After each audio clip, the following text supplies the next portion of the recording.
సిలువ, నీ కుమారుని సిలువను గురించి మేము ధ్యానించడానికి ఈ స్థలంలో చేరి ఉండగా సుస్పష్టంగా మాతో మాట్లాడి మరింత అర్థవంతంగా సిలువ యొక్క అర్థం మా జీవితాల్లో మేము గ్రహించి విశ్వసించి మరింతగా నీ నామాన్ని మహిమపరచుటకు సహాయం చేయండి.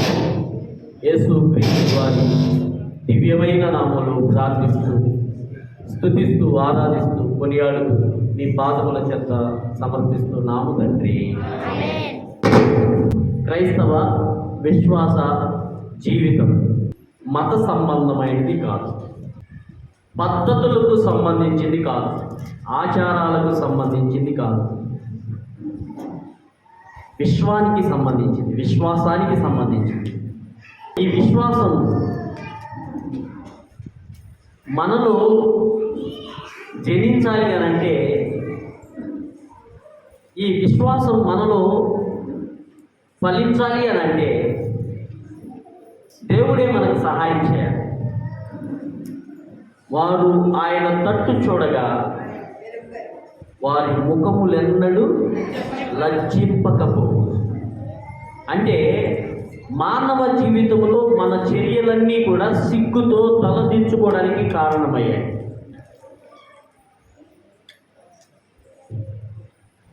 పక్కవారి చర్యలు కాదు.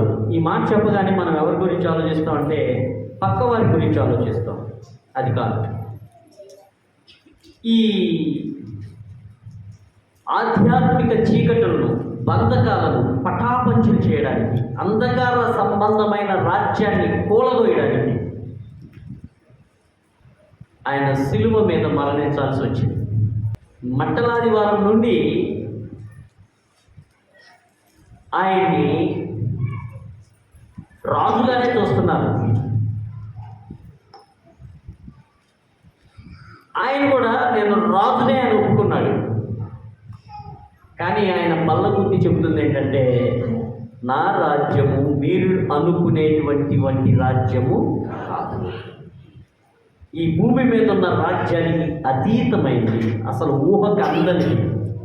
ఒక వేదాంతి ఏమంటాడంటే, సాతానంట యేసు ప్రభువును చంపడానికి ప్రణాళిక రచించింది, అంటే ప్లాన్ వేసింది. యోధ ఆలోచనలు పూని మనసులో చేరి, హృదయంలో చేరి యేసును అప్పగించాలనేటువంటి ఒక మోసపూరితమైన, కుట్రపూరితమైన ఆలోచన ఇచ్చింది సాతానే.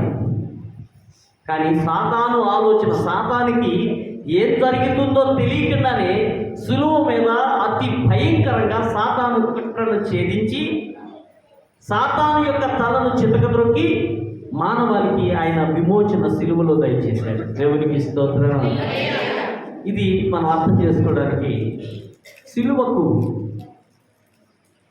ముందు జరిగినటువంటి వృత్తాంతాలను కొంచెంసేపు మనం ధ్యానం చేద్దాం. ఈరోజు 7 అభ్యర్థులు సిలువ మీద మాటలను ధ్యానం చేయడానికి ఏర్పాటు చేయబడ్డారు.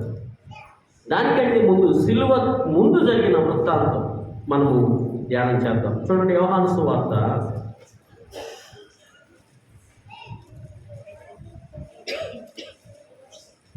18వ అధ్యాయం నుంచి చూద్దాం.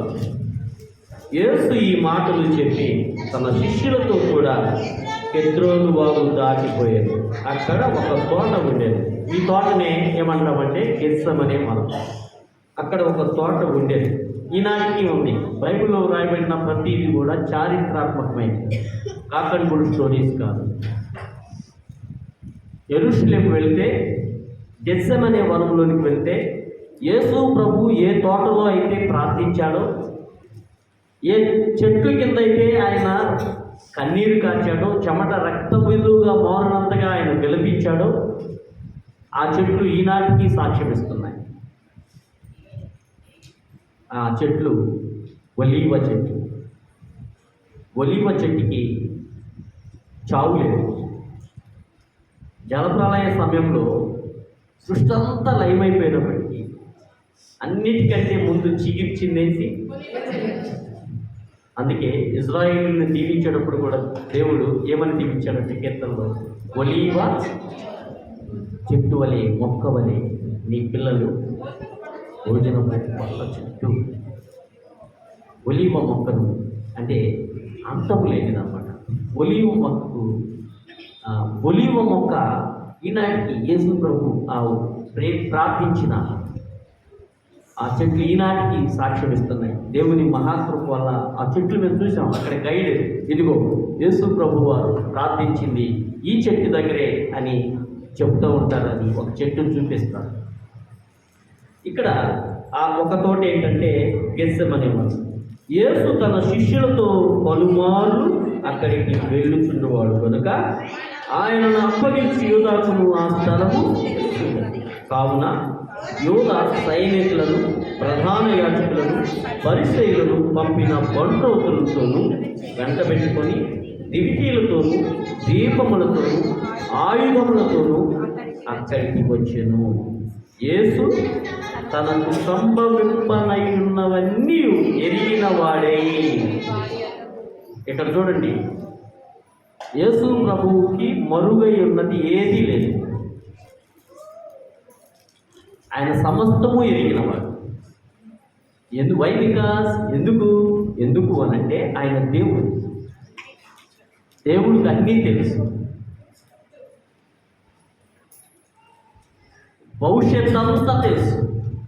ఎఫెసీయులకు రాసిన పత్రికలో ఒక్క మాటలో చెప్పేశాడు దేవుడికి ఎంత తెలుసో. జగత్తు పునాది వేయబడక మునిపే, అంటే సృష్టిలో ఏది నిర్మాణము కాక మునిపే మానవుడు పాపం చేసి పతనమైపోతాడు, ఈ భూమిని పాడు చేస్తాడు, భూమి మీద ఉన్న వాతావరణాన్ని కలుషితం చేస్తాడు. ఈ పాపము ద్వారా సమస్తాన్ని పాడు చేయబడిన దాన్ని మరలా నేను దాన్ని తిరిగి దాని స్థానంలో దాన్ని పెట్టాల్సిన బాధ్యత నాదే అనే సంగతి దేవునికి తెలుసు. అన్నీ ఎరిగిన వాడు ఆయన.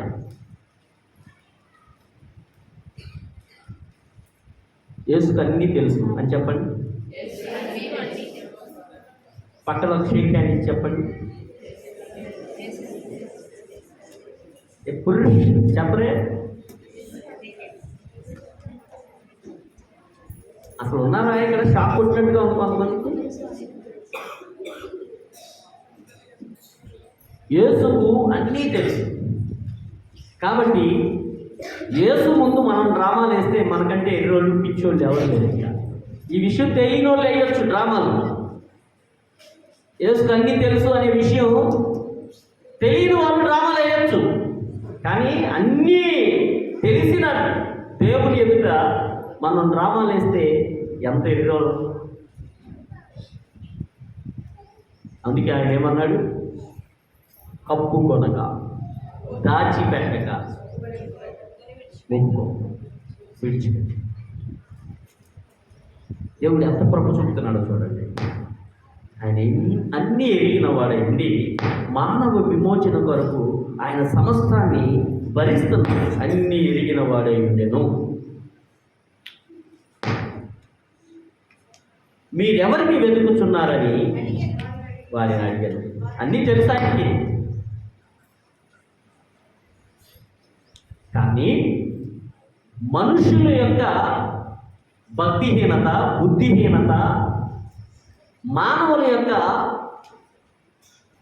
దౌష్ట్యం ఎంత చెడ్డలో తెలియజేయడానికి యేసు ప్రభు మనలో ఉన్నటువంటి దౌష్ట్యాన్ని బయటికి తీయడానికి కొన్ని ప్రశ్నలు వేస్తూ ఉంటాడు. మీరు ఎవరిని వెతుకుచున్నారు? వారు నజరేయుడైన యేసునని ఆయనకు ఉత్తరమియ్యగా యేసు ఆయనను నేనే అని వారితో చెప్పెను. ఆయన నేనే ఆయనని వారితో చెప్పగా వారు వెనకకు తగ్గి నేల మీద పడి. ఆగండి, యేసు ఏం చెప్పాడు ఇక్కడ? మీరు ఎవరిని వెతుకుతున్నారు? నజరేయుడైన యేసు. నజరేయుడైన యేసు. యేసు అనేది మానవ నామం. ఈ మానవుడిగా ప్రస్తుతం మానవ పాత్రలో ఉన్నది ఎవరు అని అంటే ఆయన చెప్పగానే చెప్పాడు నేనే అని అన్నాడు. నేనే అనగానే ఆయన చూచిన వారు ఏమయ్యారంట? నేల మీద పడిపోయారు. ఇక్కడ వాళ్ళు చూచింది యేసు అనంటే కేవలం మానవుడు మాత్రమే కాదు, ఆయన పరిపూర్ణ దేవుడు, పరిపూర్ణ మానవుడు, పరిపూర్ణ దేవుడు. నేనే అని అనగానే ఏం గుర్తొస్తుందో తెలుసా మనకి?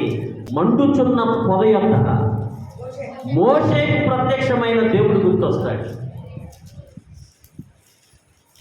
ఐగుప్తీయులకు, ఫరోకు మీ దేవుడు ఎవరు అని అంటే నేనేం చెప్పాలి అని మోషే అడిగినప్పుడు దేవుడు ఏం చెప్పాడు? ఉన్నవాడను.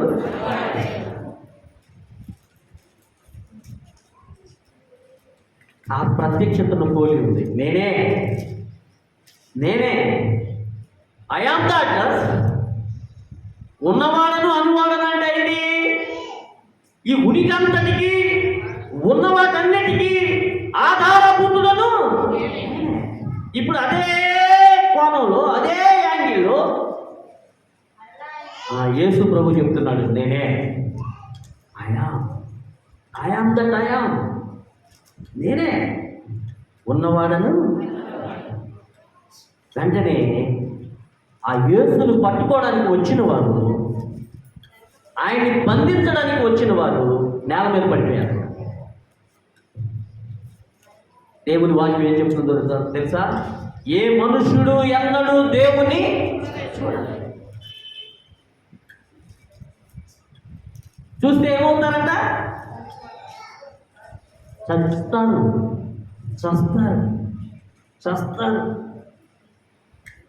దేవుణ్ణి డైరెక్ట్గా చూస్తే ఏమవుతాం? చచ్చిపోతాం.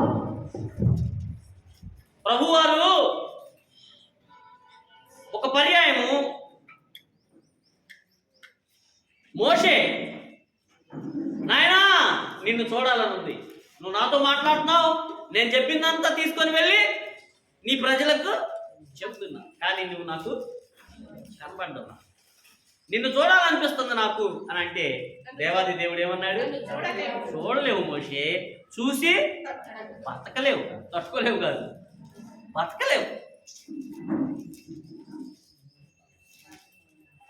తిమోతి రాస్తాడు, ఎవ్వడును సమీపింపరాని తేజస్సులో అమరత్వము గలవాడై తాను మాత్రమే వసించు. ఏమవుతాం? ఆయన దేవుడుగా ఉండి మన దగ్గరికి వచ్చేస్తే ఏమవుతాం తెలుసా? భస్మీపట్నం అయిపోతాం, మాడి మసి అవుతాం. అది యేసు ఊరికే చేతగాని వానిలాగా వారు బంధించడానికి వచ్చినప్పటికీ ఆయన తను తాను అప్పగించుకుంటుంటే ఆయన చేతగాని వాడే కాదు. కానీ ఈ భూమి మీద సత్యం అనేది ఒకటి ఉంది, ఆ సత్యాన్ని నేను ప్రతిష్ఠించాను, ఆ సత్యంతో నేను ఈ సృష్టిని చేశాను. ఆ సత్యం ఏమైందనంటే మలినమైపోయింది. ఒకరినొకరు యుద్ధాలు చేసుకొని భక్షించుకోవడానికి నేను సృష్టిని చేయలేదు, మానవుల్ని చేయలేదు. ఈ మానవాళి ఈ పాపం అనే కోరల్లో చిక్కుకొని గొడవలు, కక్షలు, కార్పణ్యాలు, కుట్రలు ఇవన్నీ జరుగుతున్నాయి. దాని కొరకు కాదు నేను ఈ సృష్టిని చేసింది, మనిషిని చేసింది. రీక్రియేట్ అంటే మరలా పునరుత్పత్తి కాదు, కానీ చెడిన దాన్ని బాగు చేయడానికి వచ్చాడు ఆయన. దేవునికి స్తోత్రం. చెడిన దాన్ని చెప్పాలి గట్టిగా, రిపేర్ చేయడానికి వచ్చాడు, బాగు చేయడానికి వచ్చాడు.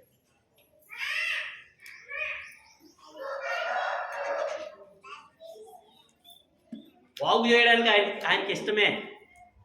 ఎవరినైనా బాగు చేస్తాడంట ఆయన. ఎంత ఘోర పాపినైనా, అరే నువ్వు వింటే చేస్తే ఆయన అనడం లేదు. ఆయన ఎంత ఘోర పాపినైనా నేను ప్రేమిస్తున్నాను అంటున్నాడు. దేవునికి స్తోత్రం.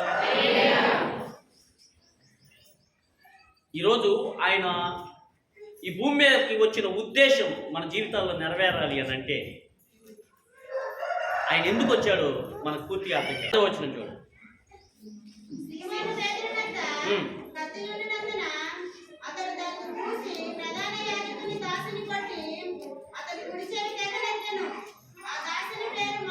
చాలు. పేతురు ఏ స్టైల్లో వెళ్ళాడు? రాజ్యం భాషలో మాట్లాడాడు. పేతురు ఏ స్టైల్లో వెళ్ళాడు? కత్తి తీసుకొని వెళ్ళాడు. ఏ స్టైల్ అది? ఈ లోకపు స్టైలు. ఏ స్టైలు? గట్టిగా చెప్పండి.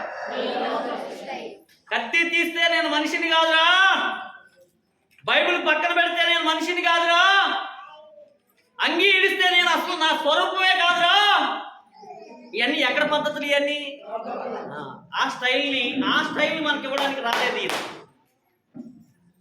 పేతురు లోకపు స్టైల్లో వచ్చాడు. కత్తి, యుద్ధం, రెండ్రా కాసుకుందాం, ఈ స్టైల్లో వచ్చాడు పేతురు. యేసు ప్రభు ఏమన్నాడు? శబాష్ పేతురా, నా రొట్టెలు తిన్నందుకు విశ్వాసం చూపించావు, శబాష్ అన్నాడా?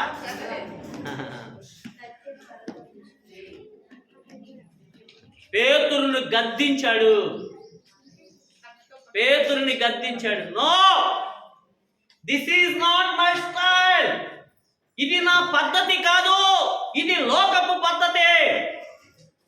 నేను కత్తి పట్టుకోవడానికి రాలేదు, కత్తి నుండి మిమ్మల్ని అందరినీ విడిపించడానికి వచ్చాను. చప్పట్లు కొట్టి దేవుని మెచ్చుకోండి. దేని నుంచి? పేతురు మనకంటే చాలా మంచోడు.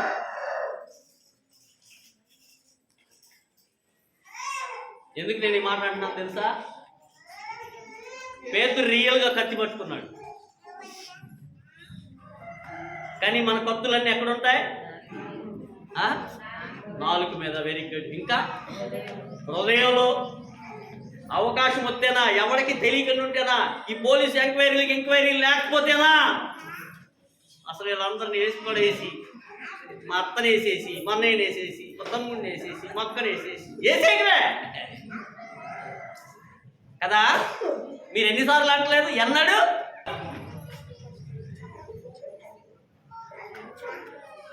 మీ పిల్లలను కూడా, మీ కడుపులో పుట్టిన వారికి కూడా వాడతారా మాట? మళ్ళీ అడుగుతున్నా, ఎన్నాడు?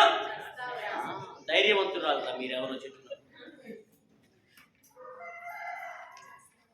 మన కత్తులు అలా ఎలా తీసుకుంటూ బతుకుతున్నాము. అమ్మా, ఎలక్టర్స్ మనల్ని మనం తట్టి లేపుకోవాలి. రియలిస్టిక్గా ప్రభువుని వెంబడించి, ప్రభువుని సేవించే వారంగా, ప్రభువుని గణపరిచే వారంగా, ప్రభువుని వెంబడించే వారంగా, ప్రభువుని విశ్వసించిన వారంగా, ఆయన కోరుకొనిన రీతిగా మనం మారాల్సిందే ఈ రాజ్యపు ప్రతినిధులుగా. మరో ఛాన్స్ లేదు మనకి. మరో ఛాన్స్ లేదు మనకి. ఒకటే ఛాన్స్. ఏమిటా ఛాన్స్ అంటే, యేసు కోరుకొనిన రీతిగా మన జీవితాన్ని మలుచుకోవడమే. హల్లెలూయా. పేతురుని ఏమన్నాడంటే,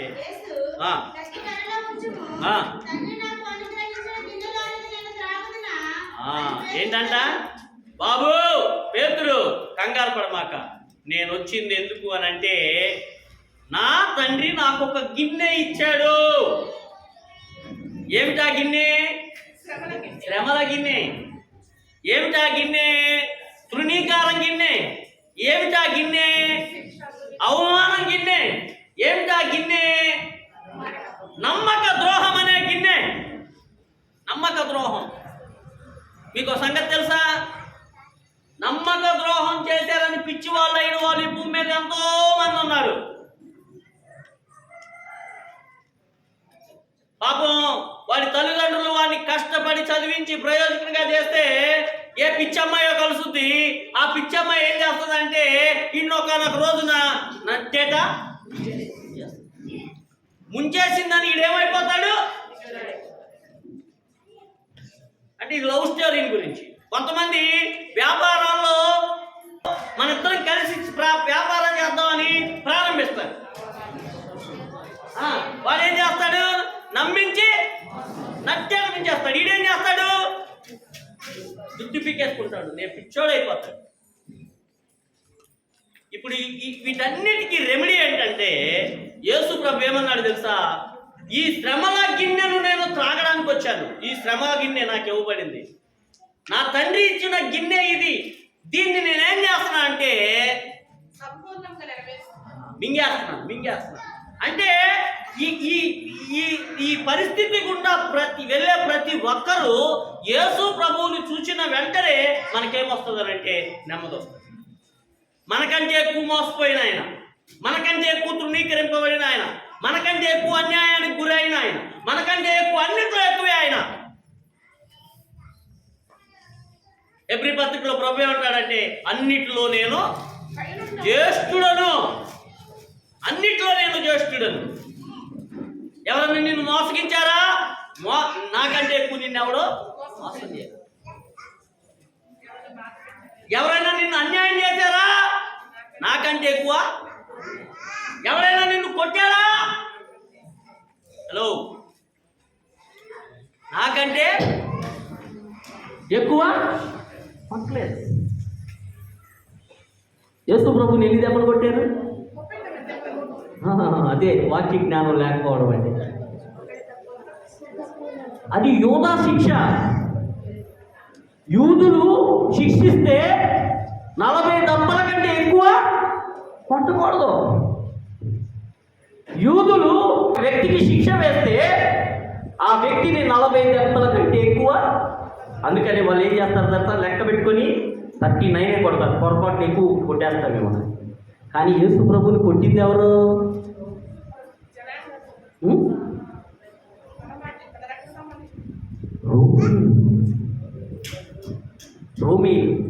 రోమా ప్రభుత్వం వారు.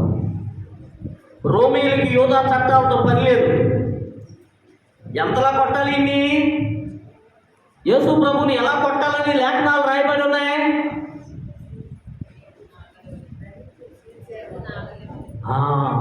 నాగటి సాలమనే దున్నబడిందంట. దేవునికి స్తోత్రం, దేవునికి స్తోత్రం. యేసు ప్రభుని వేసిన శిక్షకు కొరడాలతో కొట్టారు కదా ఆయన్ని. మీరు మీ మీ మైండ్లో నుండి 39-40 దెబ్బలు తీసేయండి. యూదుల శిక్ష. యూదులు శిక్షించినప్పుడు సౌలు అంటాడు 1 తక్కువ 40 దెబ్బలు ముమ్మారు తిన్నాను. యూదులు శిక్షించారు సౌల్ని. ఇప్పుడు ప్రభు వారిని శిక్షించింది రోమీలు. దాని దగ్గర కూడా వస్తున్నాం, ముందుకు వస్తాం. అయితే ఆయన ఎన్ని దెబ్బలు తిన్నాడంటే, ఎంత భయంకరమైన గాయాలు అయ్యాయంటే. యెషయా గ్రంథం 53:4 నుంచి చదవండి. నిశ్చయముగా అతడు భరించను వహించను, అయినను మొత్తబడిన వారిగాను.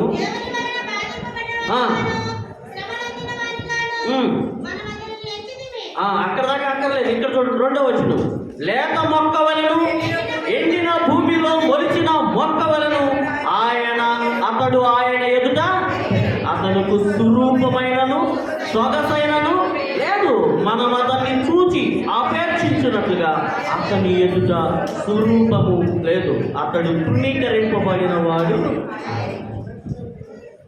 మనుషుల వల్ల విసర్జింపబడిన వాడు.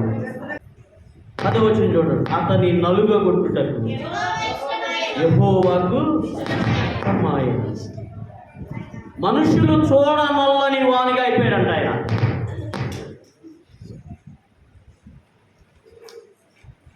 ఎప్పుడు చూడలేం మనం. మనుషులు ఎటువంటి పరిస్థితుల్లో చూడలేము. భయంకరమైన యాక్సిడెంట్ అయింది అనుకోండి. ఆ యాక్సిడెంట్ అయిన వ్యక్తికి చాలా రక్తం కనబడతా ఉంది ఒంటి నిండా. మీలో ఎవరైనా వెళ్ళి అలాగే ఇలా చూడగలరా? ఏం చేస్తారు? ఉండబట్టలేక వెళ్తారు. వెళ్ళి ఇట్లా చూడగానే ఓమో అని తిరిగి అంటే మనుషులు చూడనల్లని వారిగా అయిపోయారు. అంత భయంకరమైన గాయాలు అయ్యాయి. నా పాయింట్ ఏంటంటే, ప్రభువుని రోమా సైనికులు విచక్షణారహితంగా కొట్టారు, భయంకరంగా కొట్టారు. ఒక వేదాంతి ఏమని వర్ణిస్తాడంటే, ఆయన కొట్టిన కొరడాకి వాసులు ఉంటాయి కదా.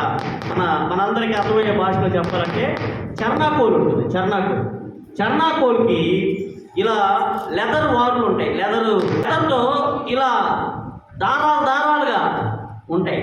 ఈ దారాలకి చివరన ఒకదానికేమో సీసపు గుండు, ఒకదానికేమో మేకు, ఒకదానికేమో గాజు పెంకు, ఒకదానికేమో ఈ ఎముక గాడిద ఎముక, ఇలా ఒక్కొక్క దానికి ఒకటి సుమారుగా 12 ఉంటాయంట.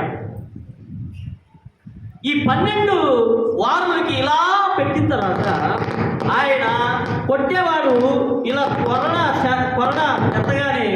ఎత్తగానే ఈ కొరడ ఏమవుతుంది, ఇలా విచ్చుకుంటుంది, వెడల్పుగా అవగానే ఆ రోమా సైనికులు ఎలా ఉంటారంటే అత్యంత బలిష్టంగా ఉంటారు. రోమన్ సోల్జర్ అనేటువంటి ఒక గూగుల్లో కొట్టి చూడండి, రోమన్ సోల్జర్ అని కొట్టి చూస్తే వాళ్ళ బొమ్మలు వస్తాయి. బాగా దృఢకాయులుగాను, చాలా దేహ దారుఢ్యంతోనూ భయంకరంగా ఉంటారు రోమన్ సోల్జర్స్. ప్రపంచంలోనే అతి భయంకరమైన సోల్జర్స్ ఎవరు అని అంటే రోమన్ సోల్జర్స్. ఇటువంటి సోల్జర్స్ బలిష్టమైన వారి చేతులతో ఏం చేస్తారంటే కొరడా ఎత్తి కొడతా ఉంటే, కొరడాని ఎత్తి కొడతా ఉంటే ఈ వాళ్ళు దేనికి అది విచ్చుకొని ఇలా శరీరం చుట్టూ ఉంటుంది అనుకోండి, వెళ్ళి బలంగా తగులుతుంది. తగిలిన తర్వాత ఏమవుతుంది, ఆ వాళ్ళకున్న చివరన్నది దేని పని అది చేస్తుంది. ఇనప గుండు, గాజు పెంకు, సీసపు గుండు, దేని పని అదే. ఇంకా ఇంకొకటి చెప్పడం మర్చిపోయాను, కొంకి. ఇలా మనం గాలపు ముళ్ళు ఉంటాయి కదా, గాలపు కొంకులు, ఆ కొంకి ఇలా వెళ్ళి దేని పని అది చేస్తుంది. ఇనపకు గుండె ఏం చేస్తుంది అంటే నుజ్జు చేస్తుంది శరీరాన్ని, లోపల పైకి దెబ్బ కనబడకుండా లోపల గాయం చేస్తుంది. ఈ మిగిలినవన్నీ శరీరాన్ని చీల్చి ఒక్కసారిగా మళ్ళీ ఎంతైతే ఉధృతంతో కొట్టాడో అదే శక్తితో ఇలా లాగుతాడు. లాగినప్పుడు ఏం చేస్తుంది, జరుగుద్ది, వెళ్ళి గుచ్చుకున్న ప్రతిదీ అది దాని పని అది చీల్చుకుంటూ రక్తం అలా చిమ్ముకుంటూ శరీరం అంతా తెగిపోయిన రిబ్బన్లాగా అయిపోయిందట. రిబ్బన్లాగా ఎంత భయంకరం, మనుషులు చూడనల్లని వానిగా. ఈయన కంటే ఎక్కువ బాధ ఈ భూమి మీద నొందిన వాడు ఎవడూ లేడు. అది తండ్రి ఆయనకి ఇచ్చిన గిన్నె. తండ్రి నాకు అప్పగించిన గిన్నెలోనిది నేను త్రాగవలసి ఉంది, అది చేయవలసి ఉంది, అది పూర్తి చేయవలసి ఉంది. 6 రకాల తీర్పులు తీర్చబడ్డాయండి. 6 కోర్టులు. న్యాయవాద వృత్తిలో ఉన్న వాళ్ళకైనా, లేదా పంచాయతీలు చేసే వాళ్ళకైనా, ఏమాత్రం కొంచెం న్యాయ వ్యవస్థ మీద అవగాహన ఉన్న వాళ్ళకైనా ఇట్టే అర్థమైపోతుంది. ఎందుకు, మన ఊర్లో కూడా ఏదైనా మన పెద్దల పంచాయతీలు కూడా ఒక పంచాయతీ చేస్తారు రోజుకి. ఒకరోజు ఒకవేళ పంచాయతీ తేలకపోతే ఆ పంచాయతీని అంటే మార్గాన్ని అక్కడ తీరకపోతే కొన్ని రోజుల తర్వాత మళ్ళీ రేపో ఎల్లుండో 2 రోజులు ఆగో ఇంకొక చోట అని మనం నిర్ణయించుకుంటాం, నిశ్చయం చేసుకుంటాం. కానీ యేసు ప్రభువుకి 6 రకాల తీర్పులు, 6 రకాల కోర్టులు. 6 రకాల కోర్టులు ఎప్పటి నుంచి ఎప్పటిదాకా తెలుసా? ఈయన గురువారం రాత్రి అరెస్ట్ చేయబడ్డాడు. అరెస్ట్ చేసి డైరెక్ట్గా ఎక్కడికి తీసుకొచ్చారంటే ఆ సంవత్సరము ప్రధాన యాజకుడైన కైపకు మామ అయినటువంటి అన్న ఇంటికి తీసుకొచ్చారు.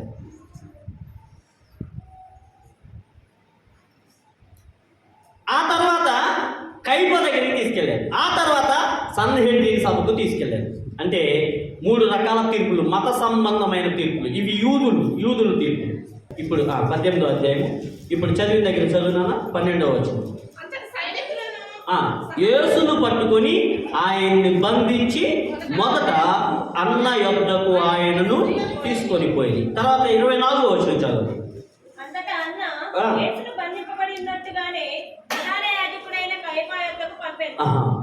కైప, ఇది 2వ కోర్టు. అన్న దగ్గరికి వెళ్ళారు, అక్కడ కొద్దిసేపు డిస్కషన్ చేశారు. ఏ పంచాయతీ అంటే ఏ నేరం ఆయన మీద మోపలేదు, ఆల్రెడీ వీళ్ళు శిక్ష విధించాలని తీర్మానం చేసుకున్నారు. అబద్ధ సాక్ష్యాలు పెట్టారు, ఒక్కడ కూడా తేలలేదు. తర్వాత కైప దగ్గరికి తీసుకెళ్లారు. కైప దగ్గర కూడా పంచాయతీ ఏం అవ్వలేదు, కానీ చంపాల్సిందే అనేటువంటి నిర్ణయం తీసేసుకున్నారు. ఎందుకు ఆ నిర్ణయం తీసుకున్నారు? ఎందుకు అని అంటే చూడండి, 14వ వచనం చూడండి. ఒక మనుష్యుడు ప్రజల కొరకు చనిపోవుట ప్రయోజనకరమని యూదులకు ఆలోచన. ఈ యొక్క కైపా కూడా ఆ సంవత్సరం ప్రధాన యాజకుడై ఉండి ఆయన ఒక ఆలోచన చెప్పాడంట ప్రజలకి. అరే, మన కోసం ఎవడో ఒకటి చస్తే మనకి మంచిదిరా, కలిసి వస్తుందిరా అన్నట్టు చెప్పాడంట. అంటే ఇప్పుడు నరబలి ఇవ్వాలి. అందుకోసం యేసు ప్రభు మీద అడ్డగోలు తీర్పులు ఇవ్వడం ప్రారంభించాడు. మొదట ఆ సంవత్సరం ప్రధాన యాజకుడైన మామగారైన అన్న దగ్గర పంచాయతీ జరిగింది. అందెన్ 24వ వచనంలో అంతటా అన్న యేసును బంధింపబడి ఉన్నట్టుగాని ప్రధాన యాజకుడైన కైపా యొద్దకు. మార్కు సువార్త 14వ అధ్యాయం 55వ వచనం చూడండి.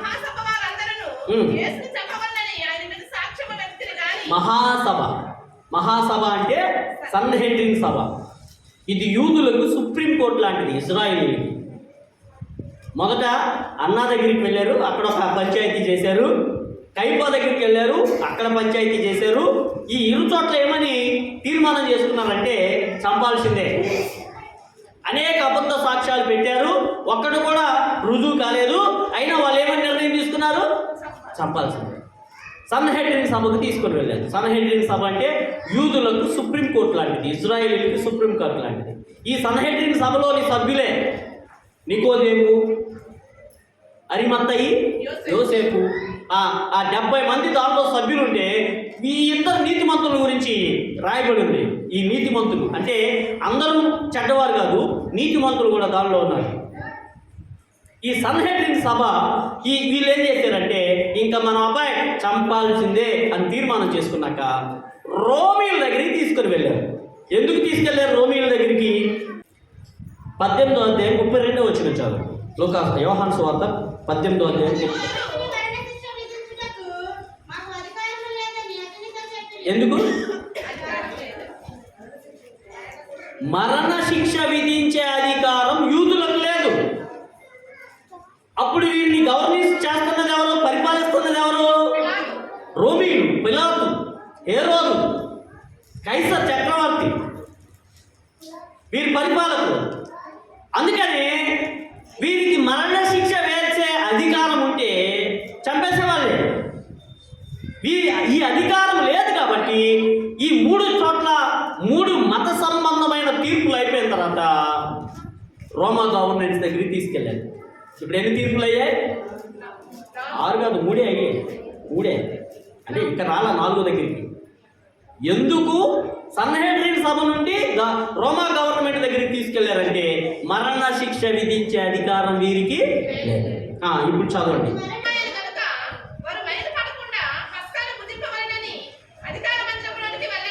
అసలు చూసారా ఏమండి? తెల్లారితే పస్కా పండుగ. పస్కాని భుజించవలెనని,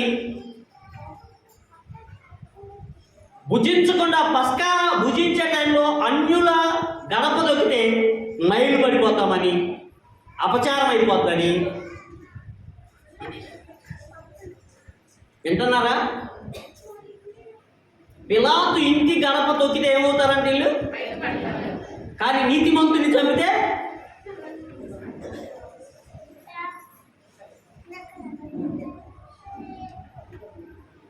వీళ్ళ మత పద్ధతి చూసావా ఎంత వాత వేయబడిపోయిందో. వీళ్ళ మత సంబంధమైన పనుల్లో బిజీ పడిపోయి దేవునికి ఏది ఇష్టమో, దేవునికి ఏది ప్రీతికరమైందో, దేవునికి ఎలాగ బ్రతికితే ఇష్టమో అది మర్చిపోయి నీతిమంతుడైన ఆయన్ని తీసుకుని వెళ్ళి పిలాతు అధికారి మందిరంలోనికి వెళ్ళకుండా బయటే ఉండి వీళ్ళు ఎంత మొండోళ్ళో చూడండి. మేము మీ లోపలికి వస్తాం, మేము మైలు పడిపోతాం, మేము రాము, కానీ ఈయన్ని చంపే, ఈయనకి మరణ శిక్ష విధించాయి, మేము అక్కడ తీర్మానం చేసుకొని వచ్చాం, మా సన్హెడ్రిన్ సభలో మేము తీర్మానం చేసుకొచ్చాం, ఈయనకి మరణ శిక్ష విధించాయి అని చెప్తే పిలాతు బయటకు వచ్చాడు వీళ్ళ కోసం. ఏం చేశాడు చెప్పాలి గట్టిగా. ఇక్కడ పిలాతును చూస్తే ఏమవుతుందో తెలుసా? పేరుకే అధికారి, పేరుకే కొంతమందికి అధికారం చలాయించే వాళ్ళు కూడా ఇలాగే ఉంటారు. పేరుకే వాళ్ళకి ఏం జరిగినా వాళ్ళకి సంబంధం లేదు. పదవి ముఖ్యం, అధికారం ముఖ్యం. అమ్మో ఇది ఊడిపోతేమో, వాడు ఏమైపోతే మనకెందుకు, అక్కడ ఎంత అన్యాయం జరిగితే మనకెందుకు, ప్రజలు ఎక్కువగా ఏం కోరుకుంటున్నారు అది ముఖ్యం. ప్రజలు ఎక్కువగా ఏం కోరుకుంటున్నారు.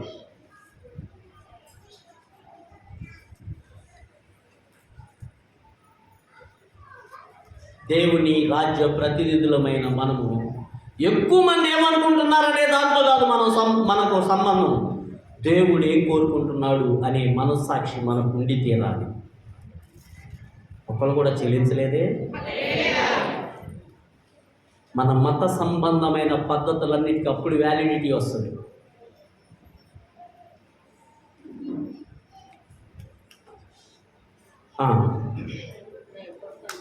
ఇక్కడ 6 కోర్టులు హాజరుపరిచారని చెప్తున్నాను కదా. పిలాతు దగ్గరికి తీసుకెళ్ళారు. పిలాతు దగ్గర నుంచి ఇప్పుడు లూకాసు వార్తలోకి రండి. 23వ అధ్యాయం 22వ వచనం చూడండి. వారందరూ లేచి ఆయన పిలాతు వద్దకు తీసుకుని పోయి, ఇతడు మా జనమును తిరగబడ ప్రేరేపించు, కైసరుకు పెళ్ళయొద్దనియు తానే క్రీస్తునని ఒక రాజునని చెప్పగా మేము వింటిమని ఆయన మీద. మీరు చెప్పండి, పన్ను కట్టాలి యేసయ్యా, మనం పన్ను కట్టాలి అని అంటే యేసుప్రభు ఏం చేశాడు? పేతురు దగ్గరికి. పేతురుతో ఏం చెప్పాడు? పేతురు, గలిలయ సముద్రానికి వెళ్ళు, గాలం వేయి, చేప పడుద్ది, చేప నోరు తెరు, దానిలో డబ్బులు కనపడతాయి, ఆ డబ్బులు తీసుకొని వెళ్ళి ఏం చేస్తావు అంటే నాకు నీకు పన్ను కట్టే. కైసరు ఈ యేసుప్రభు దగ్గరికి వచ్చి పరిసయ్యులు శాస్త్రులు ఏమడుగుతారంటే, మేము పన్ను ఇవ్వాలా వద్దా, కైసరికి పన్ను కట్టాలా వద్దా? ఏం చెప్పాడు అప్పుడు? ఇవ్వద్దన్నాడా? ఏది నీ డబ్బులు తీయాలన్నాడు, నీ జోబులో ఉన్న డబ్బులు తీయన్నాడు. ఆ డబ్బుల మీద ఏముంది? ముద్ర ఏముంది? కైసరి. బొమ్మ ఏముంది? కైసరి. మరి నువ్వేంటో నన్ను అడుగుతా, కైసరికి దేవుడి అంటే పన్ను కట్టమన్నాడా వద్దన్నాడా? కానీ వీళ్ళు ఇక్కడికి వచ్చి అంటే వీరి తరపున వాదం బలంగా ఉండాలని రెచ్చగొడుతూ వేరే రాజ్యాన్ని ఈయన కట్టే పని మీద ఉన్నాడు. కైసరుకు పన్ను ఇవ్వద్దని మమ్మల్ని అందరినీ ప్రేరేపిస్తా ఉన్నాడు. మేము కైసరు మీద ప్రేమతో కైసరు కొరకు త్యాగం చేసి మా నిష్టలన్నీ ఇంత నిష్టగా మేము ఉండాల్సిన సమయంలో కూడా నీ మందిరం లోపల కూడా రావాల్సినటువంటి ఆ పరిస్థితి లేనప్పటికీ అర్జెంటుగా ఈయన తీసుకొని పట్టుకొని వచ్చాం. చూసారా? న్యాయాన్ని అన్యాయంగా మార్చివేయడానికి మనుషులు ఎలా కథలల్లుతారో. ఇదంతా విన్న తర్వాత పిలాతు ఏం చెప్పాడు? 4వ వచనం చూడండి. ఈ మనుషుని యందు నాకు ఏ నేరమును కనబడలేదని నువ్వు చప్పట్లు కొట్టి దేవుని మంచి. పిలాతు పిరికివాడైనప్పటికీ తన యొక్క పొజిషన్ని స్ట్రాంగ్గా వాడుకోనప్పటికీ ఒక పని చేశాడు. ఏం చేశాడు తెలుసా? ఈయనలో నాకు ఏ నేరము. అయితే వారు ఇతడు గలిలయ దేశం మొదలుకొని, గలిలయ అనే మాట వినపడగానే పిలాతుకి ఏం గుర్తొచ్చాడంటే ఈయన గలిలయుడా? అయితే గలిలయుకు రాజు నేను కాదు, హేరోదు. వింటున్నారా?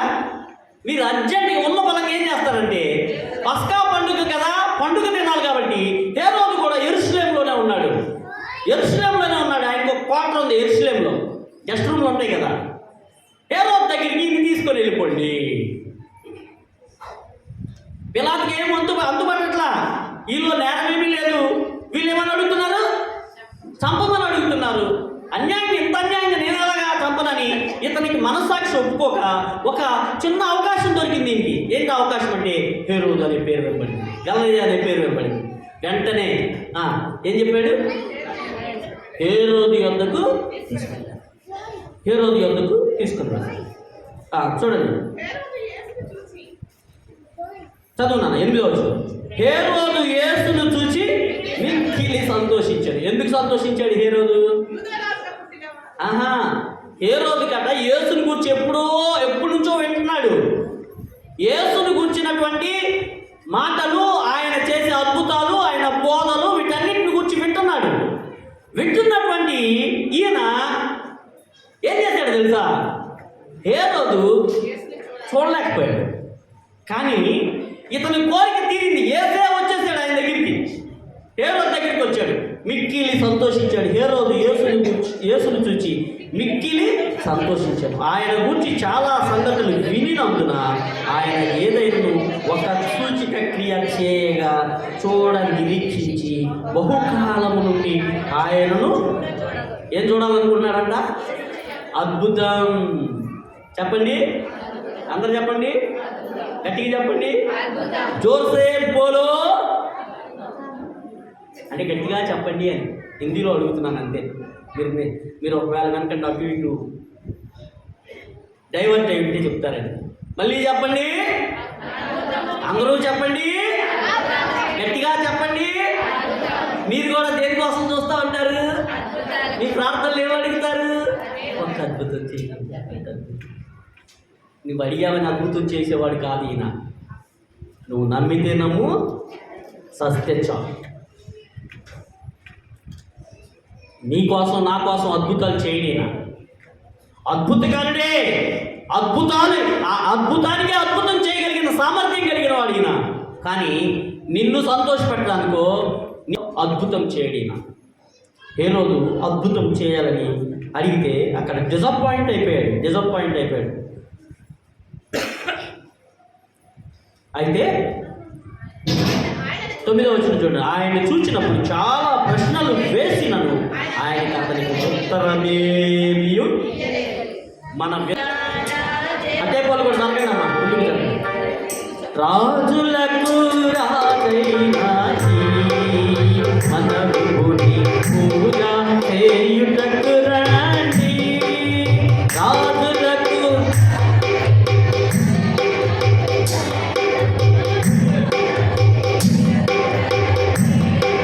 దేవునికి స్తోత్రం. సిలువకు ముందున్నటువంటి సంగతులు, సిలువకు ముందు జరిగిన, సిలువ వేయబడ్డానికి ముందు జరిగిన, ఆయనకు జరిగిన తీర్పులు, అన్యాయపు తీర్పుల గురించి మాట్లాడుతున్నాం. మత సంబంధమైన తీర్పులు 3 జరిగాయి. పిలాతు దగ్గరికి వచ్చాడు. పిలాతులో ఏ అన్యాయము కనబడలేదు. హేరోదు దగ్గరికి పంపించాడు. హేరోదు ఏం చేస్తున్నాడు తెలుసా? పైచాచిక ఆనందాన్ని పొందుతున్నాడు. ప్రభువుని చూచి పైచాచిక ఆనందాన్ని. 9వ వచనం చూడండి. ఆయనను చూచినప్పుడు చాలా ప్రశ్నలు వేసినను ఆయన అతనికి ఉత్తరమేమీ.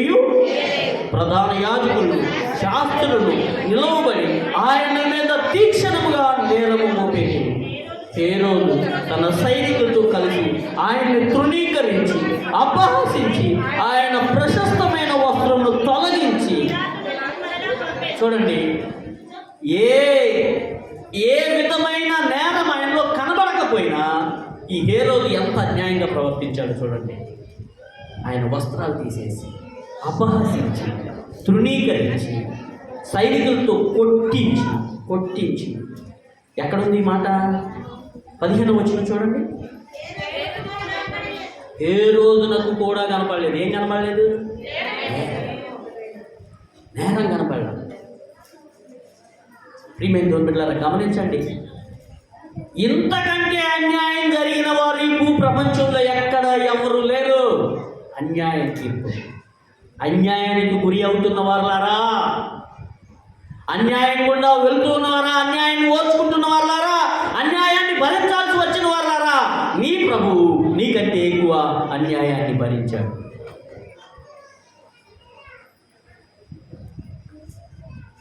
రెండు తీర్పులు అయిపోయాయి. ఏది? రాజకీయ సంబంధమైన తీర్పులు 2 అయ్యాయి. మూడవ తీర్పుకి వచ్చేసింది. ఇక్కడ మళ్ళా పిలాతు దగ్గరికి వచ్చేసారు. మళ్ళీ ఇక్కడికి వచ్చేద్దాం. 18వ అధ్యాయం, 18వ అధ్యాయం, యోహాను సువార్త 18వ.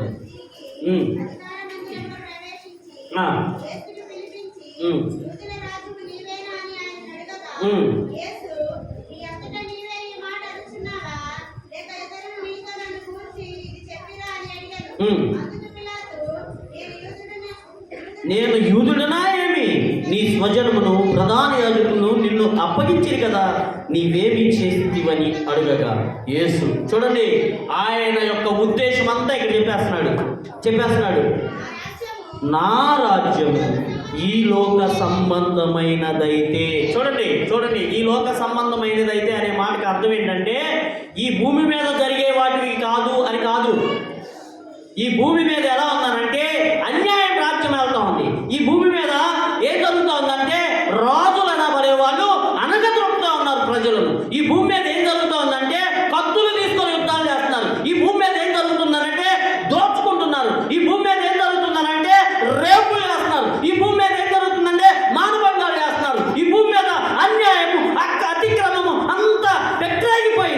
దీనంతటికి నేను చర్మగీతం పాడుతూ నా రాజ్యాన్ని ఇక్కడ స్థాపించడానికి వచ్చాను.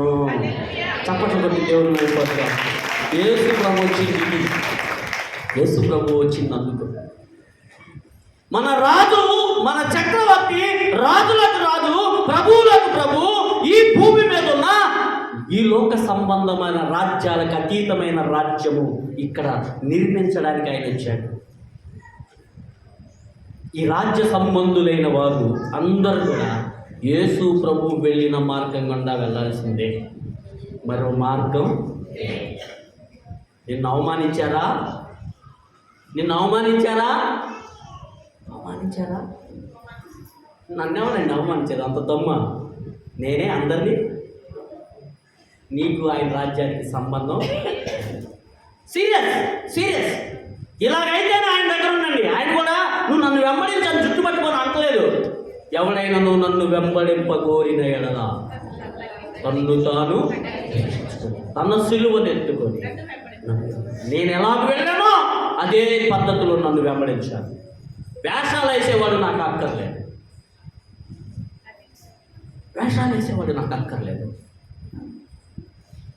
నీవు రాజువా అని ఆయన అడుగగా యేసు, నీవన్నట్టు నేను రాజునే. సత్యమును గూర్చి సాక్ష్యమిచ్చుటకు నేను పుట్టి తిని. దేవునికి స్తోత్రం. సత్యమును గూర్చి సాక్ష్యమిచ్చుటకు నేను పుట్టి తిని. సత్యమనగా